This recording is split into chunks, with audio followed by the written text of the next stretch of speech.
Bienvenidas y bienvenidos a Diálogos de Cabeza, el podcast donde exploraremos todos los matices de la salud mental y abriremos conversaciones significativas sobre esta. Soy Mayra Salinas y hoy me acompaña Lisette Hidalgo, psicóloga del Centro de Apoyo Psicosocial Ubuntu. Bienvenida, Liz. Un gusto, Mayrita, estar aquí de nuevo. Como bien dijiste, yo soy psicóloga en clínica en el Centro Psicosocial Ubuntu. Yo trabajo en perspectiva de género y trabajo con varias situaciones de violencia. Esa es como mi especialidad. Es muy interesante porque la vez anterior con Liz tratamos todo lo referente al Día de la Mujer y hoy volvemos a tratar un tema, o vamos a tratar un tema sobre un rol muy específico que se le asigna a la mujer, que es la maternidad. Esperamos que para ustedes como para nosotros esta conversación sea tan significativa e importante y nos ayude sobre todo a construir un entorno más amigable, acogedor y seguro para todos.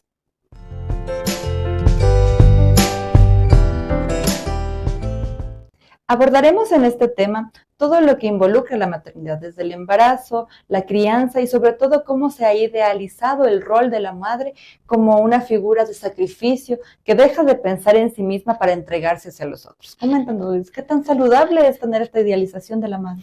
La verdad no es saludable porque muchas veces la mujer termina dejando todo por los hijos, por el cuidado, donde pierde su rol de mujer. Entonces la madre siempre tiene que tener un principio pensar que es primero mujer porque tiene que cuidar todos sus aspectos personales para poder cuidar al otro. Y desde la sociedad, en diferentes ámbitos y aspectos se va reforzando como este estereotipo de la madre, ¿no es cierto? Lo que genera un montón de culpa en las mujeres que no podemos, o que algunas no pueden cumplir con este ideal de sacrificio, de abnegación, de entrega absoluta. Sí, o sea, hay esta culpa que es súper fuerte que vive la mujer, porque hay este estereotipo de que las madres lo pueden todo, lo hacen todo, lo dejan todo, y que solo hay un modelo de ser madre, pero se viven distintas maternidades. Cada mujer vive su maternidad de forma distinta, hasta también hay un cambio en la maternidad. No es la misma madre del primer hijo, del segundo y del tercero. Pero hay una sociedad que te dice, no, tú tienes que ser una buena madre, tú tienes que estar dispuesta a hacer todo 24/7. Y eso hace que la mujer también pierda su visión, su desarrollo y crea ciertas sintomatologías que no son saludables para la madre y tampoco para los hijos y las hijas. ¿Cómo afecta esto a los hijos? Ya, esto afecta, por ejemplo, primero que reproduce ciertos estereotipos de roles donde la mujer es totalmente abocada al cuidado, al hogar, a la crianza y no se puede pensar en la mujer en otros ámbitos. Después también, ¿qué pasa cuando mi madre no cumple con esta idealización, con este estereotipo? Entonces el hijo se comienza a sentir mal, hay frustración, hay enojos, hay llantos, hay problemas conductuales, porque mi mamá no está cumpliendo con eso que me dice la sociedad. Qué difícil, ¿no? Qué difícil porque la construcción de la madre es, como tú dices, en sociedad. Entonces, ¿qué elementos o qué cosas decimos que sí es lo que caracteriza a una buena madre y qué no? Ya, lo que vemos, por ejemplo, que es esto de ser una buena madre. Una buena madre es la que está siempre para ti, es la que te escucha, es la que deja de hacer todo por los hijos. Eso es lo que tenemos como en el imaginario. Así es. ¿Ya? Pero después también pensamos que, y también hay esta idea de que la maternidad es bonita, es bella, es preciosa, que todas la viven como con mucha felicidad. Y no se da lugar a hablar, por ejemplo, de que la maternidad puede causar como tristeza, ansiedad, como que no todas la viven de una forma agradable. Claro, se piensa o se asume que la maternidad es algo tan natural que llega a la vida de la mujer y una la coge con los brazos abiertos y la vive desde una ilusión eterna y perpetua, ¿no? Cuando en realidad uno se choca con un estilo de vida para el cual a veces no estás preparada para llevarlo, porque es un cambio súper drástico a un ritmo muy rápido. ¿Cómo enfrentar este choque de proyectos de vida, digámoslo así? Ya, aquí es importante también mucho el apoyo psicosocial, porque como bien dijiste, Marita, hay cambios, la adaptación. Primero, hormonalmente las mujeres estamos como con muchos cambios a nivel hormonal. Después, no es lo mismo que vivas tu vida como de soltera, autónoma, independiente, y ahora ya estás a cargo de un ser humano, que es distinto. Entonces ahí, por ejemplo, si no tengo con quién apoyarme, estás también en un estado de vulnerabilidad, porque, por ejemplo, dar a luz o la cesárea implica un cierto cuidado después que necesitas de otro para que te sostenga, para que te contenga.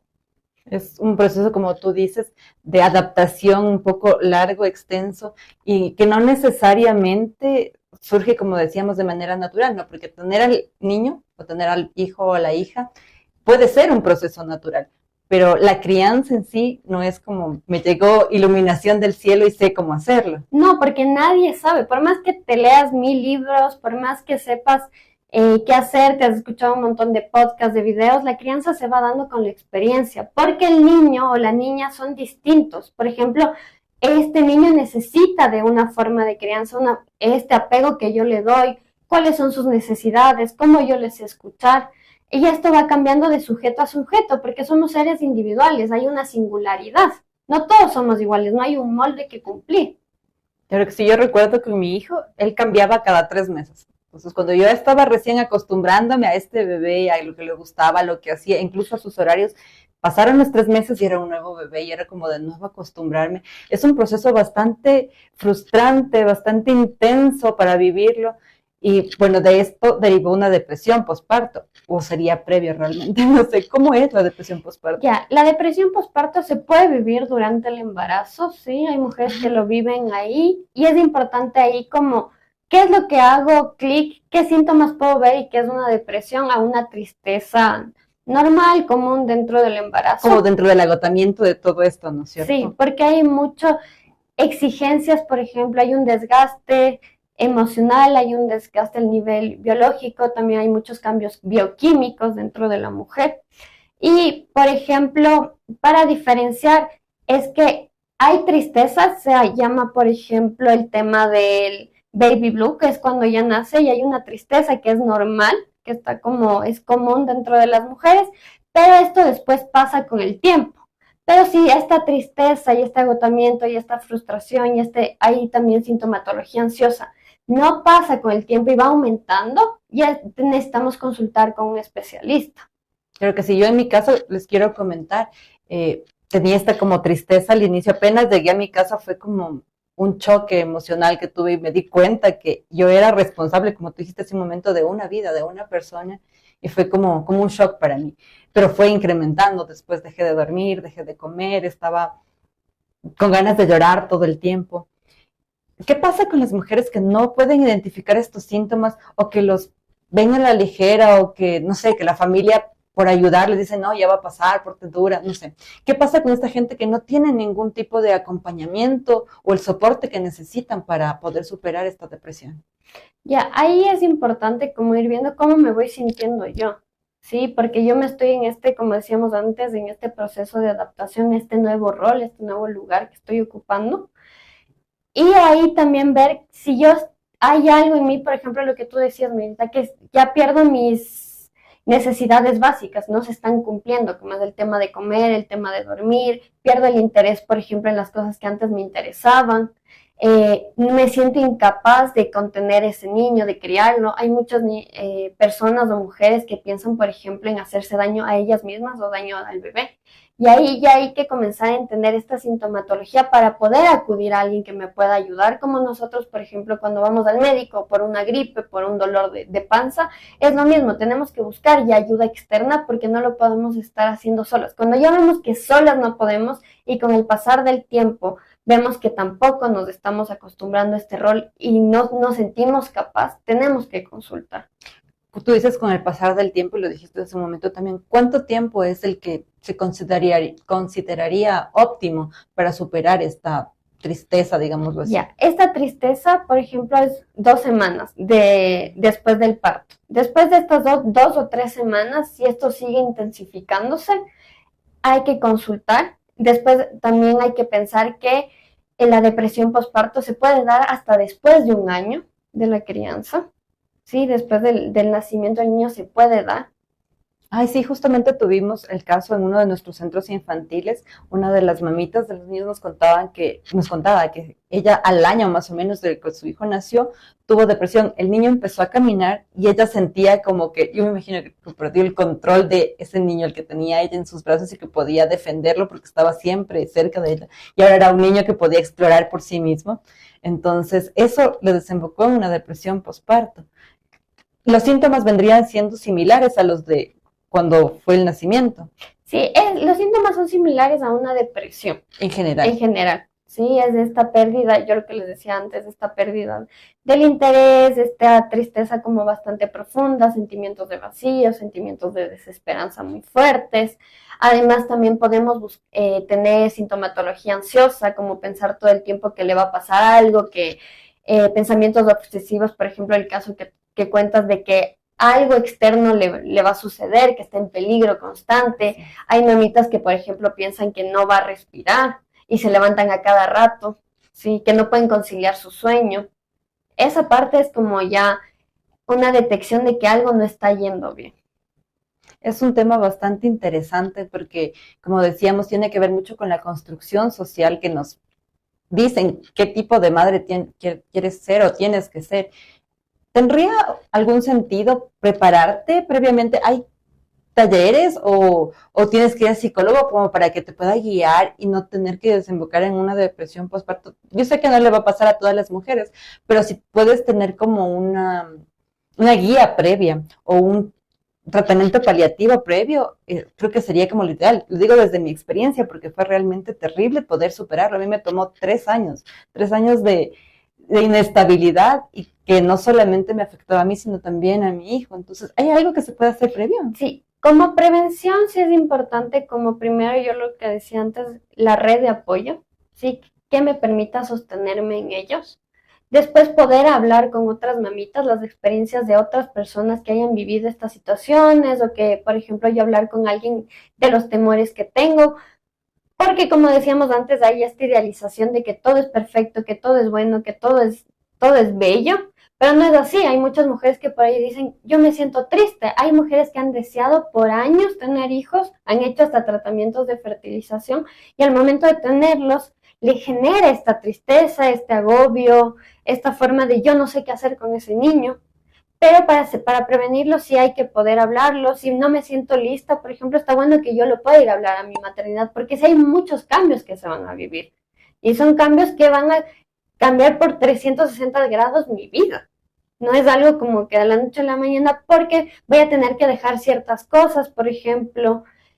También es importante aquellas personas que ya tienen como una depresión previa, hagan un tratamiento antes también para poder canalizar todas estas emociones que tengan y se sientan listas para hacerlo. Ahora me viene una duda. ¿La depresión es algo que te genera este evento de la maternidad? ¿Puede heredarse? Por ejemplo, en mi caso, mi mami tuvo depresión en sus 3 partos. ¿Es algo que tiene que ver con las hormonas? ¿Podría ser también que se herede hacia las hijas? Puede haber algo genético, pero también debe haber algo ambiental que genere que eso suceda, ¿sí? Porque, por ejemplo, en la teoría de diastasis y estrés hablamos de que hay un factor genético predisponente para causar eso, pero debe haber algo ambiental que lo active. Entiendo. Sería más bien no correr el riesgo. Es como les decía, un proceso bastante difícil, bastante duro, porque tienes como que volver a construir tu identidad después de una depresión, sobre todo si es un proceso tan intenso, ¿no? Como el que yo les comentaba. Bueno, como hemos hablado hasta ahora, el rol de la maternidad puede llegar a ser algo tan intenso, tan grande, que ocupa el 100% del tiempo de la mujer y de los roles que ella podría cubrirles. ¿Cómo hacemos para lograr un equilibrio? Ya, ahí es importante primero el acompañamiento de políticas públicas, donde nos permita también no solo el desarrollo de la mujer como madre, sino también el desarrollo de la mujer en otros roles como trabajadora, como ocupar espacios de decisión, como mujer misma, porque en el Ecuador solo hay 3 meses de licencia por maternidad y después 6 meses se da 2 horas por lactancia. Entonces deberíamos pensar cómo acompañar a esta mujer para que tenga tanto su desarrollo personal, pero a la vez también pueda cumplir su rol de maternidad.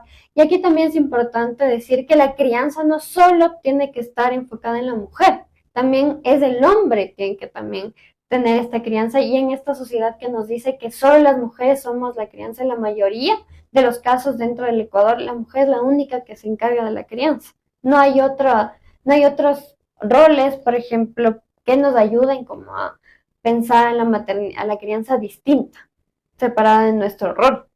Y también no es algo que es innato totalmente de la mujer. ¿Qué pensamos con esto del instinto maternal? que solo nosotras tenemos este instinto y este instinto realmente es una construcción social. Porque hay mujeres que por ahí nacemos y no queremos ser madres. Entonces no hay un instinto, ¿no? Un instinto es que me ayuda a la supervivencia. Claro que sí, más bien es como asumir que tiene que ser la madre, tiene que ser la mujer, más bien dicho, la que asume el rol de madre y no le queda de otra. Entonces, lo interiorizas tanto que asumes que está allí y que en algún momento va, como decíamos, en un momento a aflorar y va a permitirte ser la supermamá, pero no es así. Dentro de, no sé, las estrategias que como mujeres podemos desarrollar para equilibrar mejor nuestros roles, ¿qué podríamos hacer?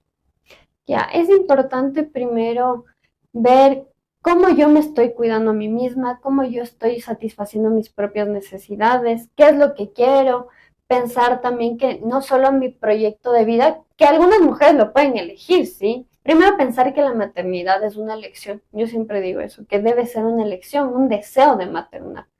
Y después como qué tiempo yo le dedico a mi hijo, cómo yo divido también las tareas del hogar y de la crianza con mi pareja y cómo yo puedo hacer un balance entre mi vida laboral, por ejemplo, y mi vida también en la maternidad. ¿Cómo hago estos dos clics para que sea un balance, un equilibrio entre todo esto? Y, por ejemplo, si busco ayuda, si busco lugares de cuidado, si dejo a mi hijo, por ejemplo, a mi hija en los centros de desarrollo infantil, sí, buscar opciones para que me permita a mí también planificar mi vida y no solo esté abocada a la maternidad, que muchas veces antes, por ejemplo, yo creo que ahora está habiendo un cambio, pero antes pasaba que los abuelitos, las abuelitas tenían 10, 11 hijos y toda su vida pasaban maternando y no se pensaba en otro lugar que dentro solo del hogar. Creo que sí, como tú dices, buscar como estas herramientas y estas opciones para poder equilibrar mejor nuestro tiempo. Yo ahí les puedo recomendar algo que tenemos aquí en el Centro de Apoyo Sociosocial Ubuntu, que es el taller de padres y madres. Es súper importante porque, como decías, nadie nos enseña, no vienen los niños con un manual de instrucciones, como se suele decir, y aquí tú puedes aprender varias estrategias para poner límites desde que son súper pequeñitos, lo que ayuda a que toda la crianza sea mucho más, incluso como más democrática, porque ya cuando son más grandes los límites y las consecuencias se ponen en acuerdo y ayuda sobre todo a construir una relación saludable con nuestros hijos. Entonces es súper importante poder tener acceso a estos espacios. Sí, y también, por ejemplo, si yo veo que tengo problemas de mi crianza o problemas en equilibrar mis roles, puedo venir también a consultas psicológicas y a buscar un acompañamiento, un asesoramiento que nosotros brindamos. Por ejemplo, si hay algo más del tema familiar, de pareja, que no estamos pudiendo llegar a acuerdos con la pareja, el padre de mi hijo, vengo a pareja para llegar a estos acuerdos, para trabajar esos roles de crianza. Es súper interesante porque se pensaría que ir al psicólogo es porque estás teniendo un conflicto, digamos así, como muy interno y no necesariamente en la familia o algo preventivo para la familia como para poder acostumbrarnos o acoplarnos mejor a estos cambios que se van dando. Yo creo que, por ejemplo, cuando nacen tienes como una estructura en la que ya te vas formando, pero cuando ya van a la escuela esta estructura se cambia, se modifica, los niños aprenden nuevas cosas con la compañía de otros niños, entonces sí es importante poder tener el seguimiento y el acompañamiento de un profesional que nos pueda guiar, incluso para poder manejar mejor nuestras emociones. Sí, yo creo que es súper importante y también desmitificar el rol del psicólogo, ¿no? Esto es lo que tú decías también, Merita, de que solo cuando hay un conflicto interno y algo, sino más bien algo al nivel sistémico con la familia, en la dinámica familiar. Yo puedo consultar ahí porque estoy viendo que no estoy teniendo todas las herramientas necesarias para generar mi rol como se debería hacer o siento que hay algo que necesito trabajar porque no todos nacemos sabiendo y siempre la crianza es algo que se va moldando, que vamos experimentando, hay muchos cambios que se van viviendo a lo largo de la crianza. Ha sido súper interesante esto que hemos podido hablar el día de hoy sobre la maternidad. Hablamos ya hace algún tiempo con Liz sobre los roles de la mujer y creo que esto llega a complementar perfectamente todos los espacios que nosotras podemos ocupar. Tenemos que aprender a romper los límites que se nos han impuesto, a pensar de manera diferente y a construir una sociedad diferente. Liz, muchas gracias por acompañarnos nuevamente. Gracias, Merita, es un gusto de nuevo estar aquí y espero verlos pronto en otra entrevista. Claro que sí, bien. Hay muchos temas que nos han pedido que tratemos y espero que podamos desarrollarlos en el futuro contigo. Como siempre, Nos gustaría poder escuchar lo que piensan, lo que sienten respecto de este espacio que hemos construido para el bienestar de todos. Pueden escribirnos en nuestras redes sociales o en nuestra página web al correo comunicacionftn@fundaciontierranueva.org.es. Estamos esperando ansiosos nuestro próximo capítulo de Diálogos de Cabeza y esperamos que estén ahí con nosotros.